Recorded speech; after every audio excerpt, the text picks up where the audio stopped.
So thanks so much for the opportunity to talk today. Welcome, everybody. I'm beaming in from Ottawa, Canada. I know I see a lot of names of that are familiar to me, but for those I haven't met, as you heard, I'm here at Carleton University. And what I want to talk about today is work that we're doing in aptamers. Specifically, eventually, I'm going to talk about what we're trying to do in Parkinson's disease. But first, I'll kind of walk you through our work in general, what are aptamers, those sorts of things, given I'm not sure exactly who's on the call and what experience you have with aptamers. But I'm also happy to take questions throughout. I know that there'll be a question period at the end, but we can take it as we like. So I'm really delighted to be here. I'll just start with kind of some basic intro to the topic. So I give this kind of presentation to all sorts of different folks in different areas. And, I've been to conferences where it's about agricultural nanotechnology, and I've been to conferences where we're talking about, for example, therapeutics. And depending on the audience, there's a greater or lesser amount of understanding about what aptamers are, and some with that degree of understanding sometimes comes fear about what are these things, and this synthetic DNA and all these kinds of interesting questions that I sometimes get. I don't anticipate that here. I think you folks are probably know just as much about aptamers as I do, but just in case. So aptamers are basically these synthetic oligonucleotides, DNA or RNA, and peptides. If you want to broaden the tent a little bit, there are peptide aptamers as well, and we're interested in them because they serve as artificial receptors. So they can bind to target molecules tightly and specifically. They can affect change on those molecules. They could act as inhibitors.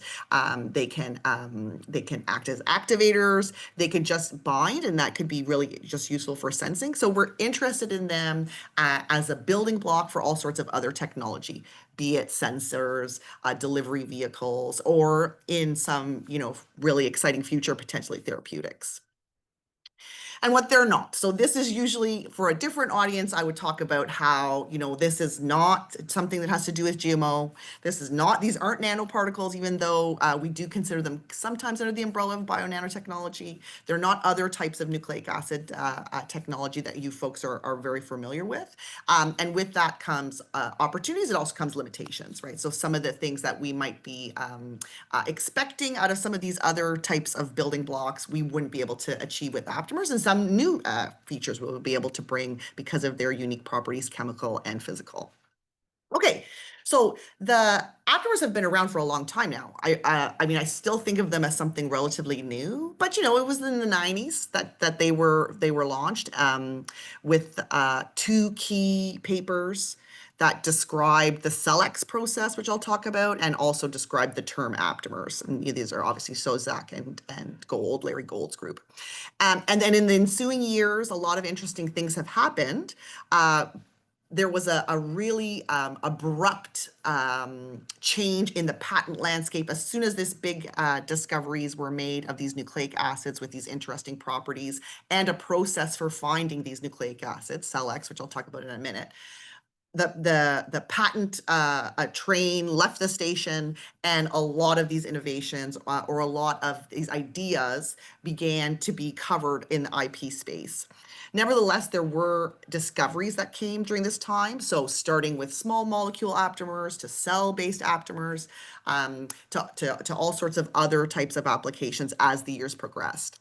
Some notable things, I think, is that, in 2004, it was the first aptamer-based drug, Macugen. And you'll notice that it's not till 2022 that we've seen the second aptamer drug. So a lot of time has passed, and definitely I get asked the question a lot, why are we not seeing necessarily innovations hit the market if it's such an exciting area? And we can have a great debate about that after the presentation if you have questions or if you have thoughts. But I think some of that has to do with, after the patents expiring, opening up innovation to a broader range of people who were able to contribute to the field. But it's not to say that there hasn't been interesting things, especially in the diagnostic space. So SomaLogic and SomaScan, it's even on the NASDAQ. So the idea of using aptamers in New England Biolab kits as part of their hot start polymerase kits, they basically block and then at higher levels or higher temperatures are able to release and then allows PCR to proceed. These sorts of innovations are happening. So you can buy things that have aptamers in them that are in all sorts of different applications. So now just, really narrowing into the work that we're doing in our lab, this is, a global effort. Lots of people are doing really exciting things in aptamers, and we've been kind of looking at things as a pipeline, trying to discover new aptamers, characterize them, using, we are a chemistry lab after all, so characterizing them using chemical and biochemical techniques, and then applying them to different sorts of fields. And so I'm going to talk a little bit about all these sorts of things. I'm not going to talk about the work we're doing so much in agriculture, but a lot of the applications that we are looking at, the ideas started as potentially health ideas and then morphed into agriculture ideas just because it was easier to get funding, or there's a lower regulation barrier to get, field trials and these kinds of things. So it's been a really interesting journey to compare the health space to the agriculture space and see how aptamers could play a role in either of these domains. Before TikTok, we also danced aptamer selections. This is from a Dance Your PhD competition. This is now, 15 years old. You may see in the back our host of this wonderful webinar showing how aptamer selections work in the blue. So this is, blast from the past, but definitely the idea of sharing our understanding and knowledge of aptamer selections and other research is part of what we do, including as well as, broadening the field. Okay, so a little bit about how aptamers are selected. I think this is important because it's going to, explain some of the work that we did since then. So aptamers are selected by a procedure called SELECT, systematic evolution of ligands or ligands, depending if you're a chemist or a biologist, by exponential enrichment. And it's essentially, if we imagine, that whole idea of the needle in the haystack, if we have a haystack of DNA sequences or RNA sequences, maybe one of those sequences might have an ability to bind to a target we're interested in or inhibit a protein that we're trying to inhibit. So let's start with a really, really big library of sequences and then screen them for the activity that we're interested in. So we start off with a random oligonucleotide library, and we expose it to positive and negative selections to try to get at what we're really interested in. So in this schematic, we start with a negative selection. So we're trying to find aptamers that bind to this virus here. And so we're going to start with a similar virus and eliminate any binders that might cross-react. So if you look at this oligo library, this kind of green squiggle seems to have interacted with something that's going to be a competitor later, so we discard it.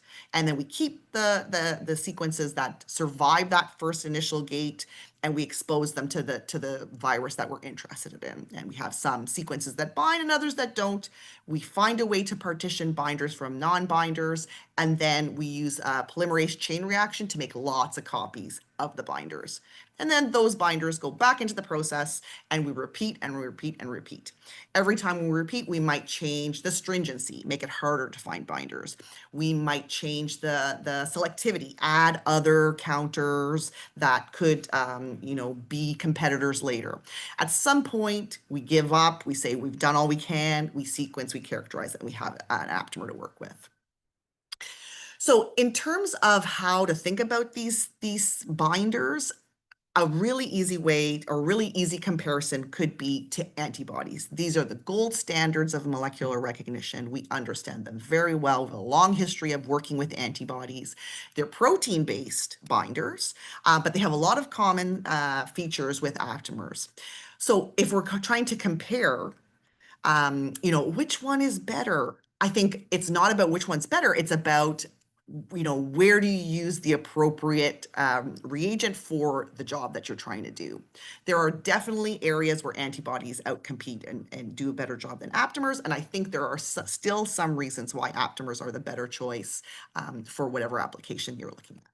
So I have this, in this kind of illustration, where one place where we spent a lot of time is looking at small molecules, because antibodies traditionally don't do a really good job interacting with small molecules or discriminating against small molecules.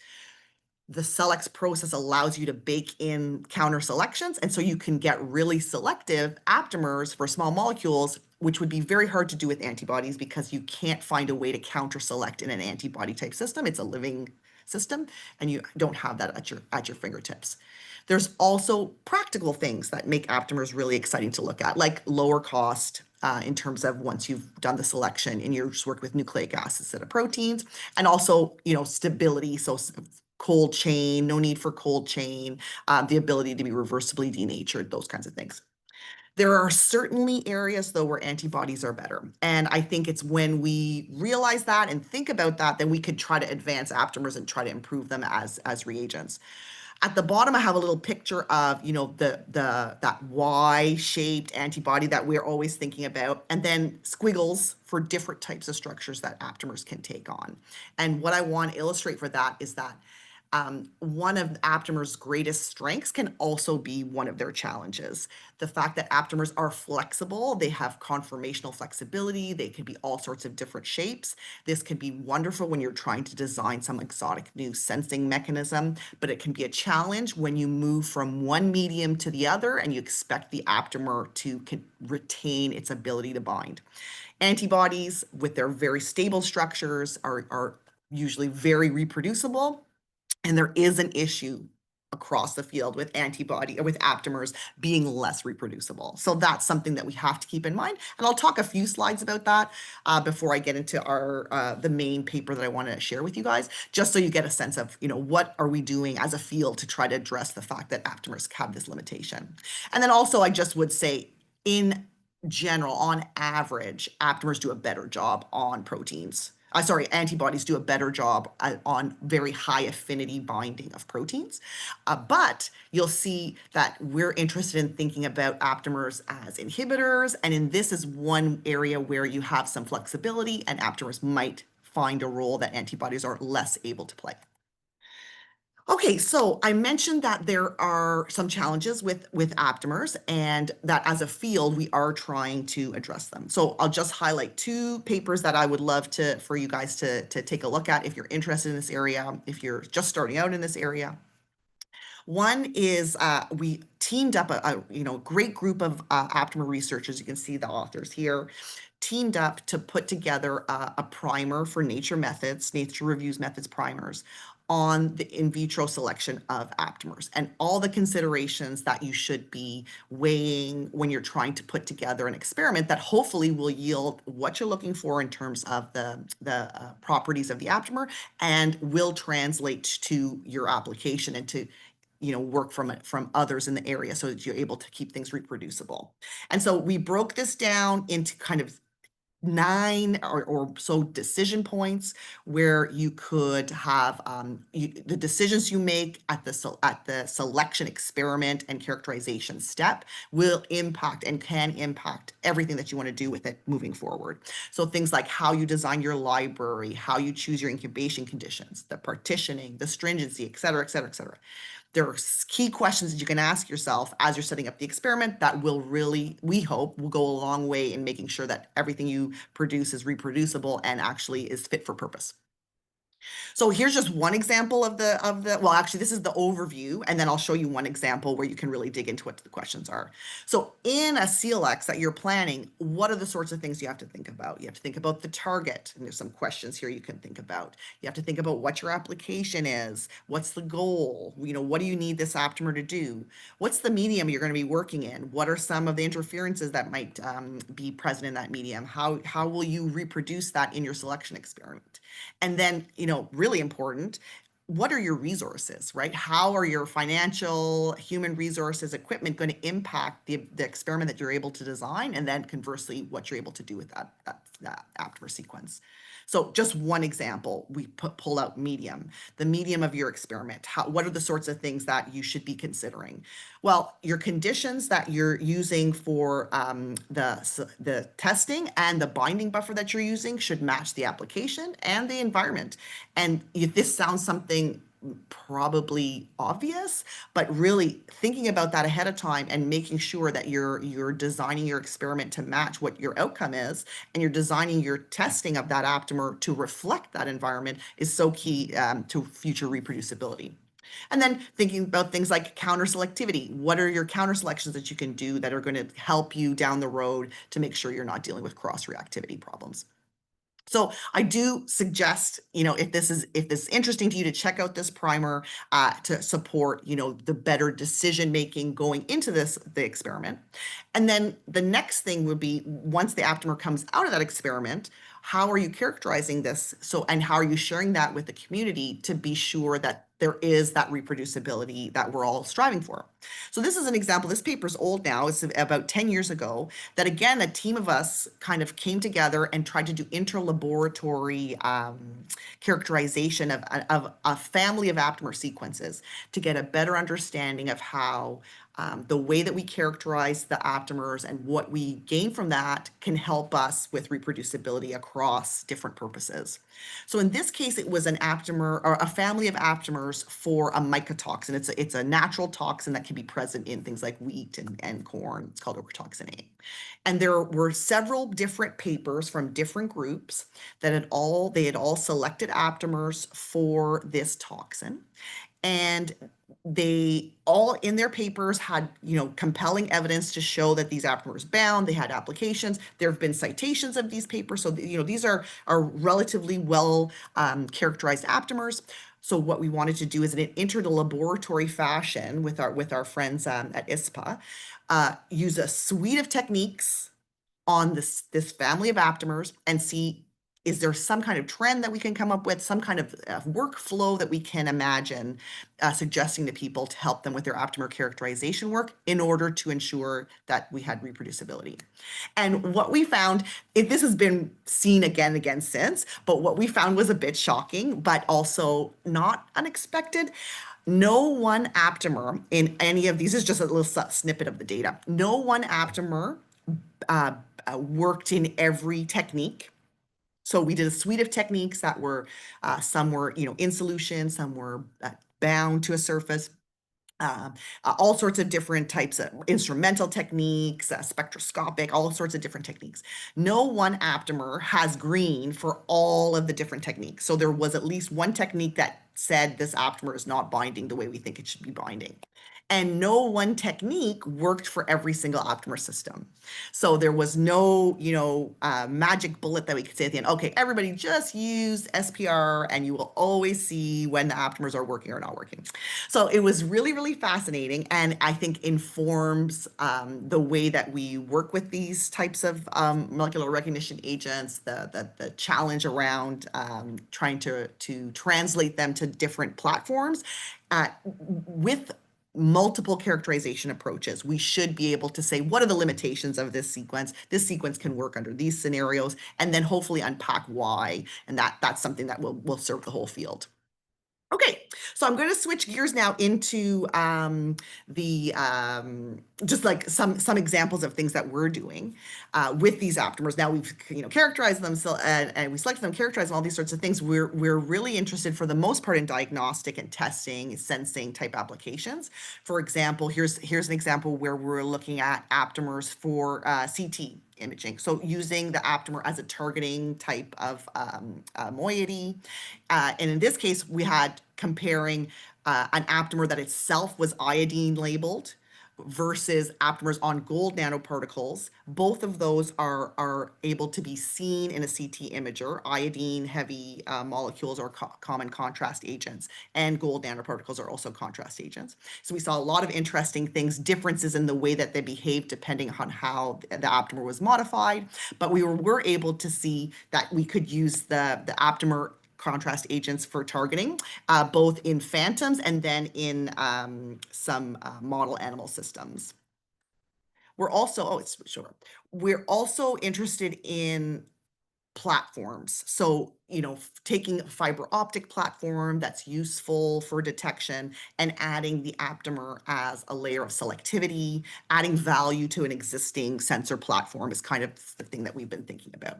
So here we have a series of these situations with these fiber optic platforms. We work with some really great collaborators where we've modified their fiber optic platform with aptamers. In this case, it was for a specific cancer cell. And we were able to show essentially targeting and being able to count it was in a model circulating tumor type system that we're able to use the aptamers to take a a sensitive but not selective fiber optic platform and making it useful and fit for purpose. And we do spend a lot of time on very low cost sensing. So the idea of lateral flow assays, paper-based assays that are very accessible, could be used in,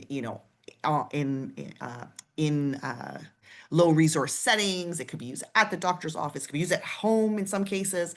We're all used to the COVID test by now. So just the idea of translating the aptamer binding event into some kind of signal that can be detected on a lateral flow assay. And, here are some examples of that, but for the most part, these are usually small molecules that we're interested in testing and for things like food safety.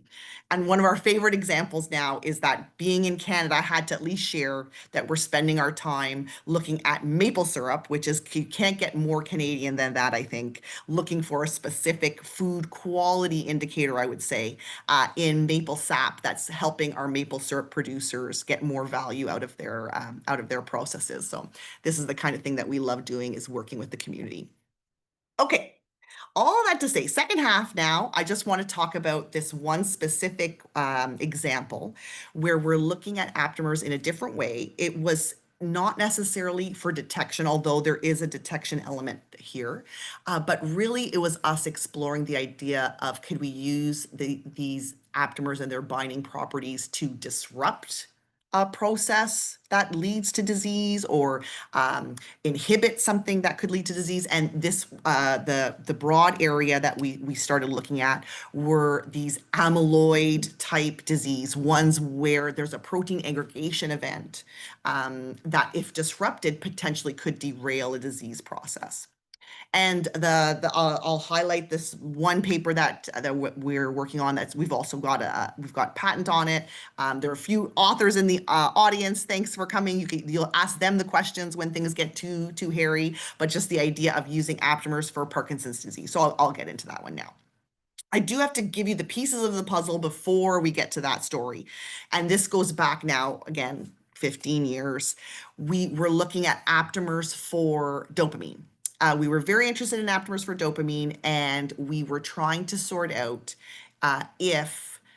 because dopamine is involved in so many different processes in the brain, if we had an aptamer that acted as a sponge for dopamine, could we actually see behavioral changes in a model system just from that aptamer binding? And what you're looking at here in these little videos, I'll start the first one again, is a model system where we have a high level of dopamine. It's a drug-induced high level of dopamine in these rats. And that translates into repeated pressing of a lever. I won't go into all the details, the paper's there, but repeated pressing of the lever is a sign of high dopamine level in the brain. At the top is one of these animals where you'll take a look. Every time this little light flickers up here, you'll be able to see that's the animal pressing. So very, very high levels of dopamine, pressing. Same level of drug in the bottom system, same level of drug to elicit the high level of dopamine, but now combated by an aptamer for dopamine, do we see a change in the behavior? So we did, spoiler alert. You'll be able to see the little light flickering at the beginning, and then basically abating of that behavior. So this was something that happened, many, many years ago. We were really interested in the idea that an aptamer could impact behavior. So fast forward, this first study was done with basically direct injection of the aptamer through a cannula in a surgically implanted cannula inside the rat brain. Not ideal for, human studies. So then we started to explore, can we come up with some kind of vehicle, load a liposome with the aptamer, somehow get that aptamer across the blood-brain barrier? Would we see some kind of similar effects on behavior of the aptamer? And long story short, yes. We ended up with a liposome that was loaded with dopamine aptamer and coated with an aptamer for the transferrin receptor. And the blood-brain barrier, the brain needs iron. There's a lot of transferrin receptor that could be kind of tricked, like a Trojan horse type thing, into bringing the liposome into the brain. And again, we were able to see a change in behavior. So that's what these bar graphs are for. Basically, if there's this is a cocaine experiment. High levels of cocaine meant lots of locomotion. So these were no cocaine or empty vehicles. low levels of locomotion, then adding cocaine and maybe control vehicles or scrambled aptamers, higher level of locomotion, and then abating that behavior, lowering the level of locomotion significantly when a loaded dopamine aptamer liposome was given to these animals in addition to the cocaine. So the aptamer can affect behavior. This was really interesting, and it just got us thinking about aptamers for, these kinds of brain-related interesting scenarios. Could it be for behavior? Could it be for disease treatment? So this transitioned us into thinking about Parkinson's disease. And, there probably are people in the audience that know better than I do about how this disease works. But one theory is that there's this protein alpha-synuclein that's very flexible. You saw a little animation of how it can be, how it's very conformationally flexible. And this protein, if it is misfolded, could lead to the formation of aggregates that then recruit more protein. Those aggregates can lead to fibrillization. Those fibrils can get entangled, and you end up with the characteristics Lewy body. That's really a hallmark of Parkinson's disease. So we were just asking the question, can we find an aptamer that somehow disrupts this process, right? Interacts with the protein to stop it from aggregating or unaggregates the protein, something like this. This is what we were thinking about. So that was the question. Can we find an aptamer that can do that? And this is what the paper was all about, finding the aptamer and then going on to trying to use it. So we weren't the first people to think about this by any stretch. There were already some examples at the time of aptamers against the amyloid beta peptide that showed some inhibition of that aggregation. There were alpha-synuclein aptamers that had been selected. They weren't testing inhibition at the time. It was for detection. And then since then, between the time we started and now, there have been other aptamers that have been selected for alpha-synuclein and shown some inhibition. But one interesting thing that we did was we tried to design the selection specifically to find the inhibitors. So we could just select for protein binding and hope that it inhibits, or we could try to have as our gate something that is not that is not able to aggregate. So that inhibition is is our selection pressure. So this is what we came up with, and you can dig more into the paper to see, but basically what we exposed our random oligo library to our monomer protein and allowed it to aggregate for extended periods of time. And you can imagine we add the oligo library. Sometimes there will be aptamers that will interact with the protein, but then they will not block aggregation, right? So say this green squiggle, let's look back in time. We incubated it and, it did bind the protein, for example. But then that protein was free to aggregate. So you saw the big aggregate. That's not what we were selecting for. We were selecting for, say, this guy. I don't hope you guys can see my pointer. This guy here, the purple squiggle. It bound, and after a long period of time, that monomer was not able to oligomerize or to grow into a big fibril. Those are the ones we were looking for.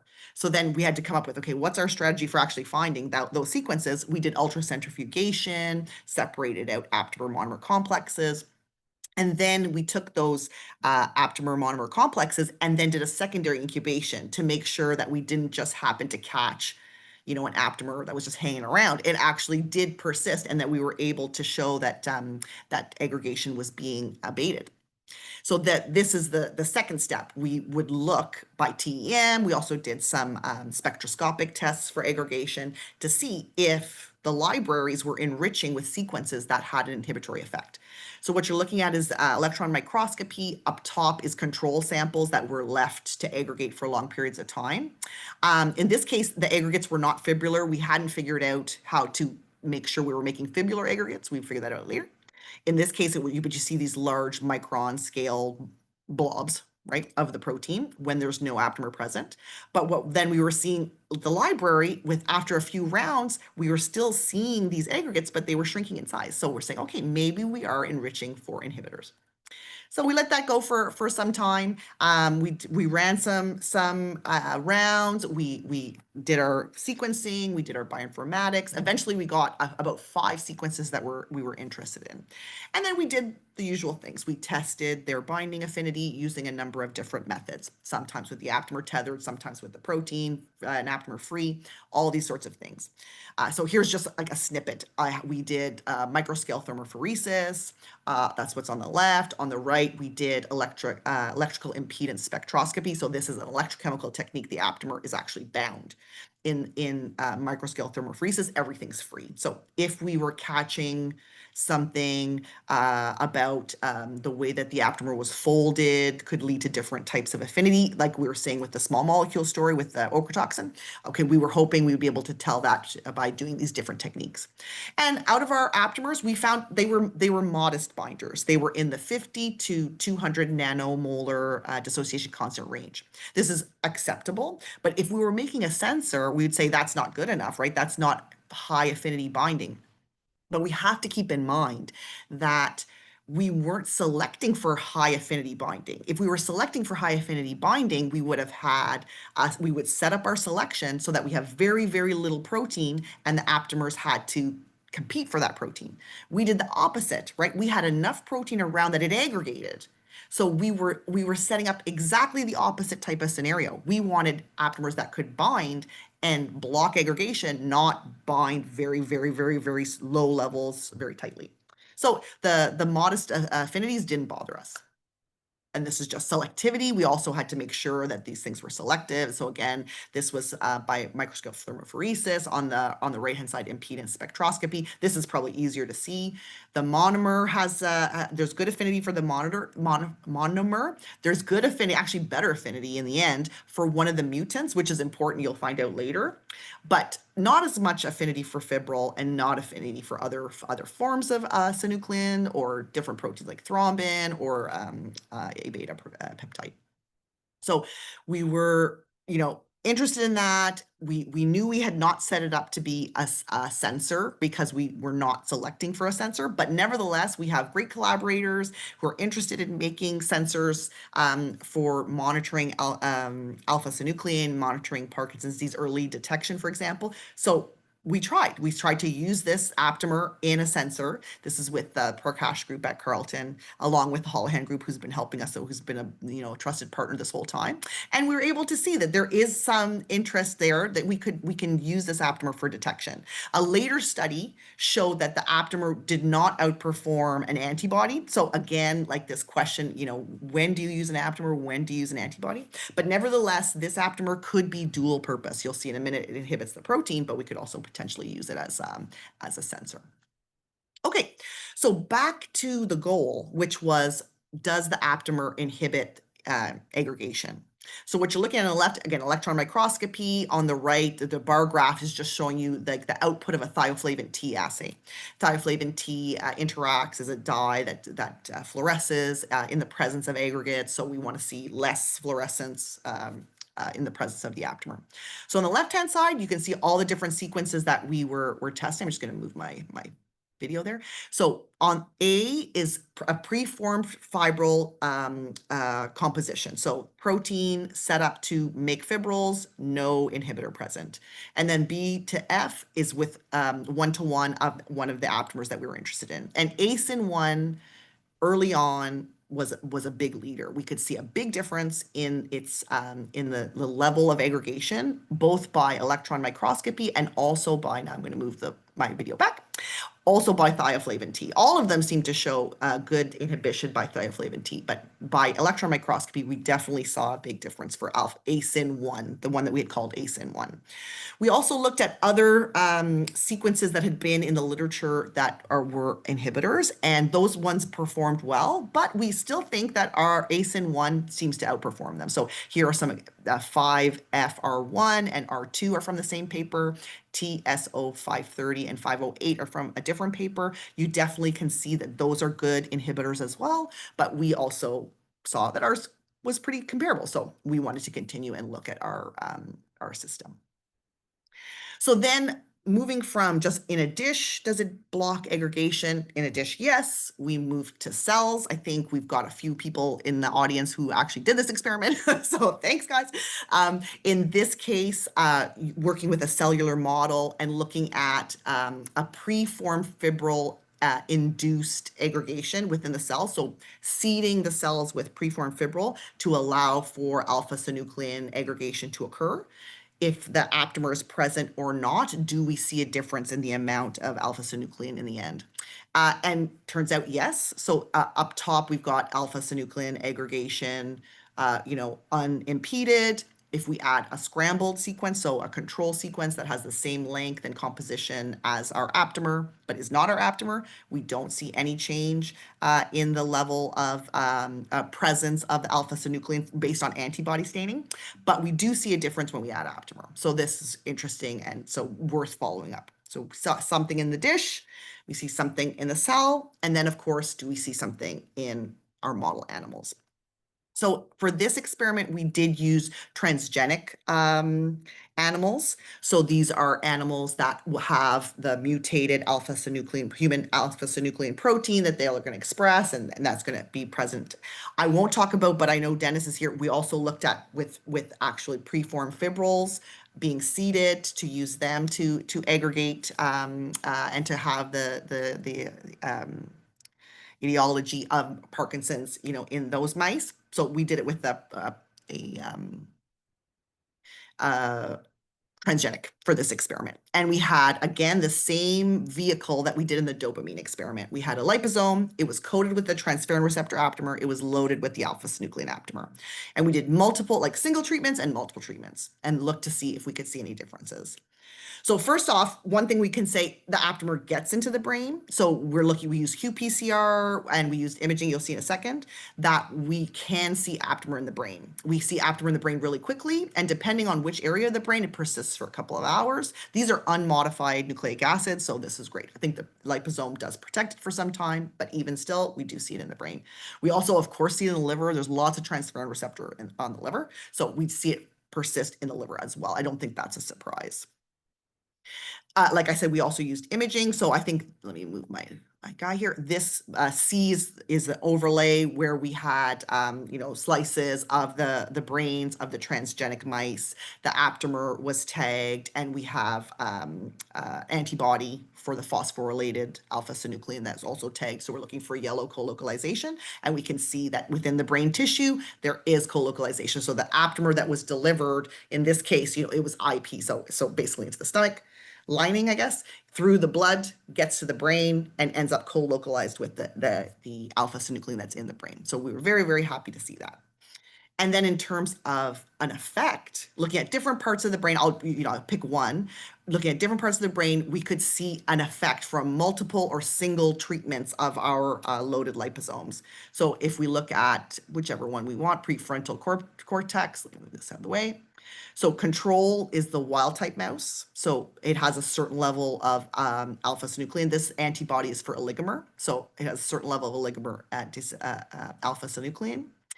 On the right-hand side, the rest are all transgenic mice. So again, a control where there was no treatment given, or a controlled sequence, or in this case, single dose, no change in the level of oligomer that was present. But if we did multiple doses of our loaded vehicle, we did see a decrease in oligomer in these brains. And you can see we had slightly different results depending on which part of the brain we're looking at, which probably speaks to delivery, which are things that we obviously will still need to tackle. Okay, so we have really exciting preliminary evidence that our alpha-synuclein aptamer is worth looking into for some kind of aggregation inhibitor. Maybe it's to help us understand the disease. Maybe in some distant future, it can help us treat it. We have a lot more work we need to do. We need to be looking at, PK, PD, all these different things. We need to look at how we can protect the sequence in terms of the modifications to make it more persistent. Lots of things that we need to do. But nevertheless, as proof of concept, we were able to show that this aptamer could have really interesting properties. That has now sparked us to look elsewhere. So like, as I mentioned, other diseases, there are several diseases that have this sort of basic fundamental tenet that protein aggregates, and somehow that leads to something that advances the disease process. So Dan Knight in our group is working on TDP-43, which is an ALS, a protein that's been shown to aggregate and has similar properties. We're trying to do the exact or similar type of selection procedure to find aptamers for that. We looked at other types of proteins, and they're all on the table. So it's pretty exciting to think about using aptamers in this different way. So with that, I think, big thank you to everybody in the group. This is an old slide. I need to update this slide. We need to get a group picture together. Like Aaron mentioned, I'm Dean of Science and super busy right now, but definitely thank you to my group. And of course to funding. So NSERC, Michael J. Fox Foundation, and CIHR, which is Canadian Institutes for Health Research, were big funders for this. Matt Holohan Lab, we have people in the audience from Matt Holohan's lab, who is responsible for all of the in vivo work. Really thankful to them. And thank you for your attention. Great, thank you, Maria. Thanks a lot, Maria, for your excellent presentation. Thank you. So, if you do have a question for Maria, you can use the Q&A function. But of course, I can start with a few questions. You bet. So I think you started with the Salix procedure, where you do like the extensive testing of the different oligonucleotides. So I can very well imagine that this really depends on the structures that you put in. So Exactly. how can you regulate these structures? Fantastic question. So you start out with your library. If your aptamer is not in your library, are you ever going to find it?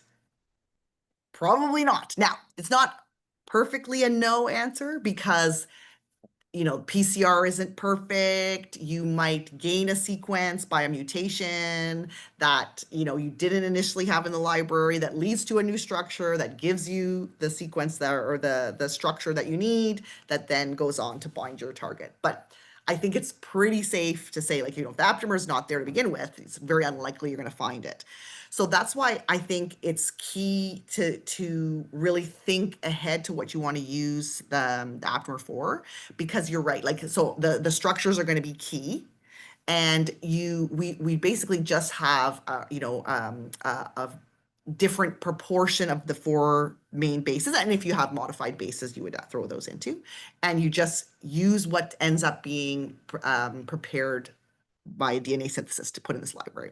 And if you think, so for example, we have some experience where at the end of a selection, we go back and look, and we see, okay, the pool has enriched in G, right? So, okay, what we started out with was, 1 to 1 to 1 to 1 of all the 4 bases. By the end of the selection, the sequences that have persisted are heavily G rich. Okay, why is that? Maybe next time we work with something similar, we're going to start with a G rich pool to make sure that we have more of those structures that could be relevant to whatever this target is interested in binding to.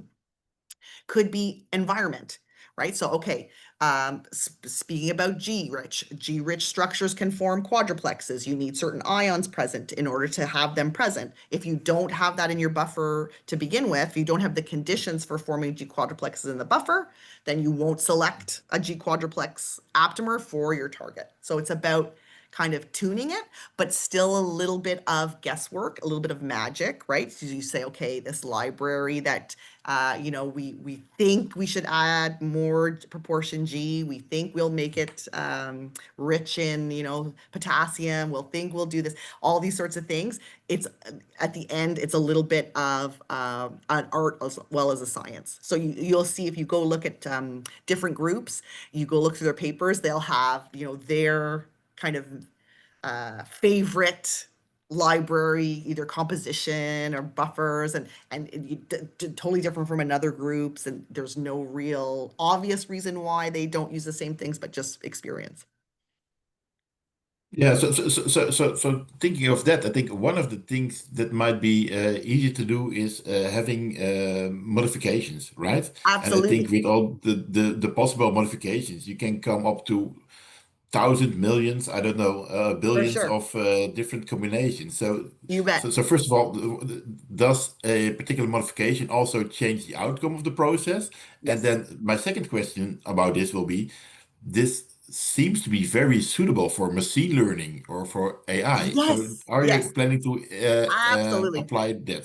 Fantastic. So first part, yes. So I mentioned Soma Logic, SomaMer. So this is like so Larry Gold, who was the father of this whole field, spun out eventually a company. Was had a few different variations, became Soma Logic. It's Soma is for slow off rate modified aptamer.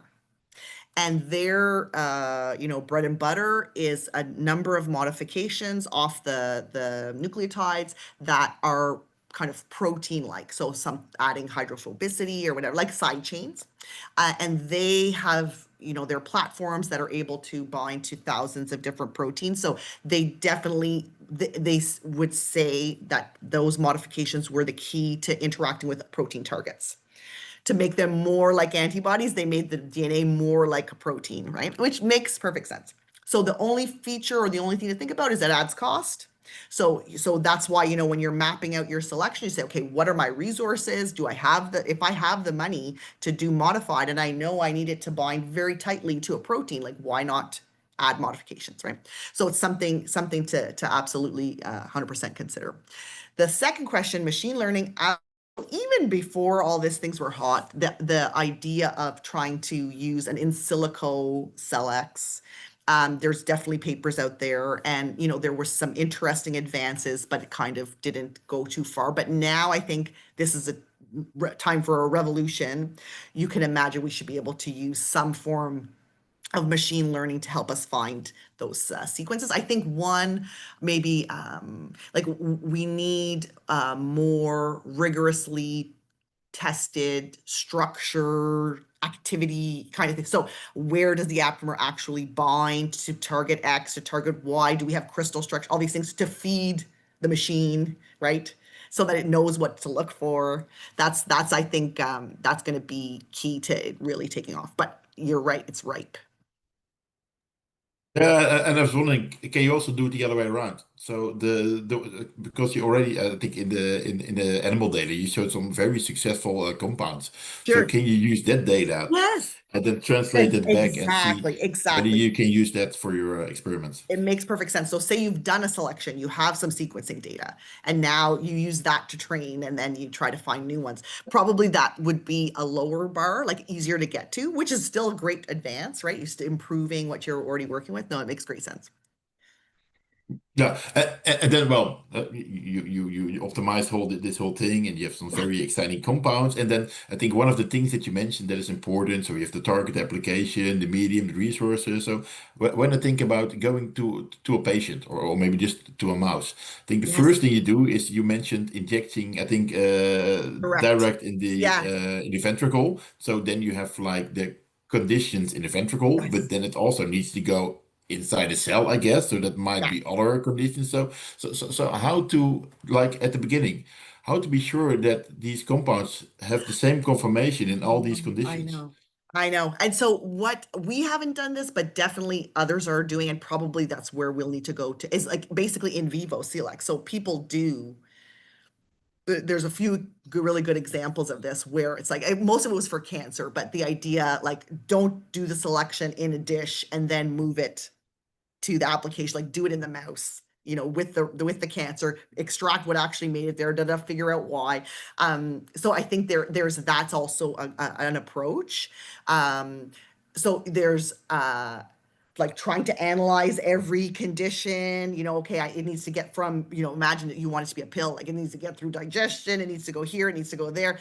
And can we make sure that the aptamer is stable and has the right structure throughout this whole time? Or just never mind, use the power of the selection, the idea that if it survives the selection, it survives the selection for a reason, then figure it out later.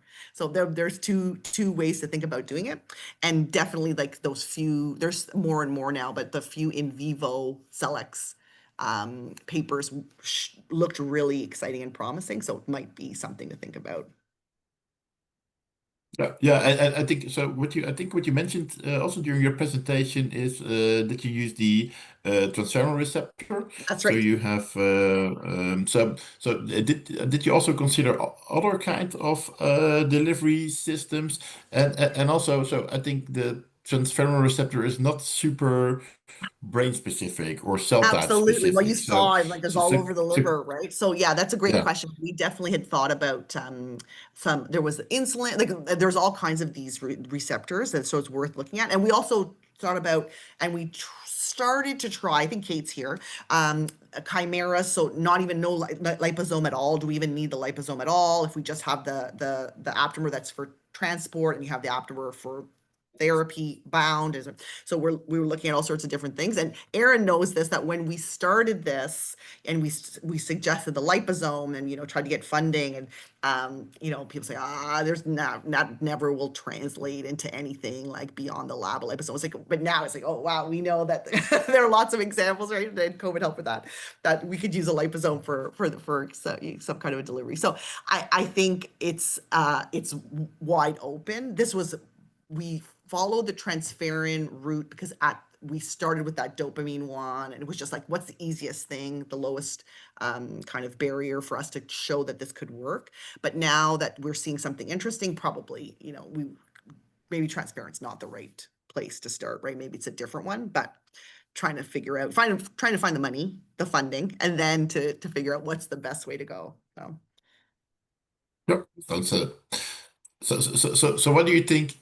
Because I think you showed a lot of preclinical data, yeah, oh mouse yeah. data. So what is needed to really bring it to the clinic? So what should be done in Absolutely, the absolutely. future? The other thing, we really have kind of jumped in with this sequence, but will this be ultimately the sequence that could do this kind of thing? Like I said, others have advanced. They have their aptamers that do something similar. So, you know, let's just imagine it is this sequence, or it could be another one. It doesn't have to be this one that's actually worth pursuing. But I think it's how are we actually going to do this delivery, right? So if it is liposomes, okay, how is that going to work? We had a great conversation at one conference where we were sort of told, you know what, never mind the liposome, that direct injection thing that you did, it's not that wild for something where it's intractable right now. Like there isn't another thing we can do.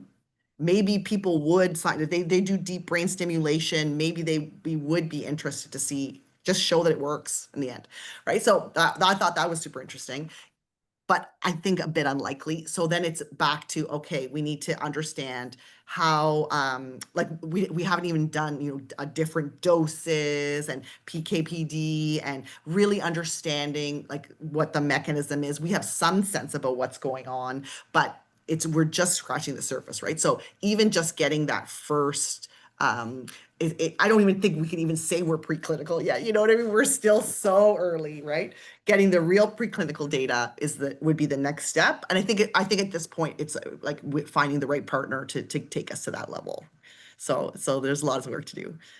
Yeah, yeah, and because also the mouse model, I think it was only a few days after Exactly, after exactly. It's engagement. So, just an idea, yeah. yeah, And if you saw like when we're looking at how long it's in the brain, I mean it's only for a few hours, right? So this was in that first one. That was just one injection, so fine. But yeah, like there's still, oh my gosh, so much that we would need to figure out. Um, but yeah, I guess first, okay, is this even worth exploring? I think yes, there's something there, but now what's the right path? It's maybe it's we should be thinking about how we're modifying that sequence, because modifying the sequence now could change its properties, could definitely change how it's folded. Okay, so is that what we should be focusing on now? Like how to make that sequence as stable as possible, and then seeing how it actually, how it distributes. Does it make sense to do it in the liposome or not? Like there's still lots of these big questions. So so, we're open so to anything. there are many therapeutic strategies for Parkinson's disease, but can you maybe, so we are the OTS, so can you maybe compare a little bit with the ASO or the siRNA strategies that Sure, are out sure, there? right? Like I think totally different um way of thinking about tackling it, right? So if are we blocking, to a protein interaction, right? Or are we changing expression? Are we like there's so many, yeah, there are lots of different ways we can do this. And then the other thing that I would love people to be thinking about, okay, so maybe the aptamer is only just transporting something. Like maybe it's not actually going to be the thing that is the therapeutic. Okay, it seems to interact with the protein, it seems to disrupt it, but from what we're seeing, and though I know Dennis in the audience has done some of this too, but we would need to send that aptamer in kind of early, right? Like it seems like it has to prevent the aggregation. If something's already happening, what would the aptamer do? Could it just maybe bring something? I don't know, right? So there's like different ways we could imagine using the sequence, right? And so yes, maybe it's a combination. Maybe it's going to be something that we have to tackle it from more than one direction. Yeah. So I think it's exciting, and what I love is, anyone in the audience ideas, send them to us, and we're always open to thinking about things differently. Yeah, yeah, I really love it. So I think that there are quite a few genetic forms of Parkinson's disease. I think you have the LRRK2 and the DJ1 and a few more. So, and Yeah. I think these all interact with alpha-synuclein, right? Well, so I Or there are guess interactions with alpha. yes. So can you block that, or is it one of the possible targets? So as in, like going full genetics, that's what you're saying. Forget about using this approach. That's what you mean? Yeah, I mean, now we're getting out of my comfort zone, but I think yes, right? So, one thing that what can I comment on? Like I said, we were able to see that the aptamer interacted with different mutated forms. This is going to be, related to what's the form of the disease. We haven't looked through all of that. We would need to do more experiments. Yeah, eh, maybe, right? So yeah, I'm not ready to say yes or no yet. Cool. Well, I think there's still lots and lots of research to do. I think it Agreed. looks very promising, and I think Thanks. well, I think I give the word back to Aaron. Not sure if you have any remaining questions or. Great. No, I don't have any more questions. I think that it's always exciting to see kind of a newer technology when we have aptamers, and it's really neat to see how they can be potentially incorporated with ASOs, which is what most of the OTS audience is kind of either working with or interested in. And so it's exciting to see kind of different modalities. I know we have another presenter, Daniel Knight, who will talk about his work with system for ALS, which Maria touched on a little bit. So he's coming up in May. You may have also seen his award lecture at the OTS if you were able to attend. But in the near future, we have several talks scheduled. So we have Dr. Maureen McCaig at McGill University. So she's talking at the end of November. And then in December, we have our trainee spotlight. And we have Bruce Bellinger and team who are speaking about some genetic work, he also does aptamers as well, Yes, and yeah. some gene editing. So it'll be an interesting end to the year, and then into the new year we're already lining up lots of talks. So make sure you're checking out the OTS webinar website. And I just want to thank Maria again for giving us this session, and remind all of you that it is recorded and it'll be up on the website within a few days. So please feel free to share it with your colleagues. Thanks so much, everybody. It was a lot of fun. Great, thank you. Thank you. Bye.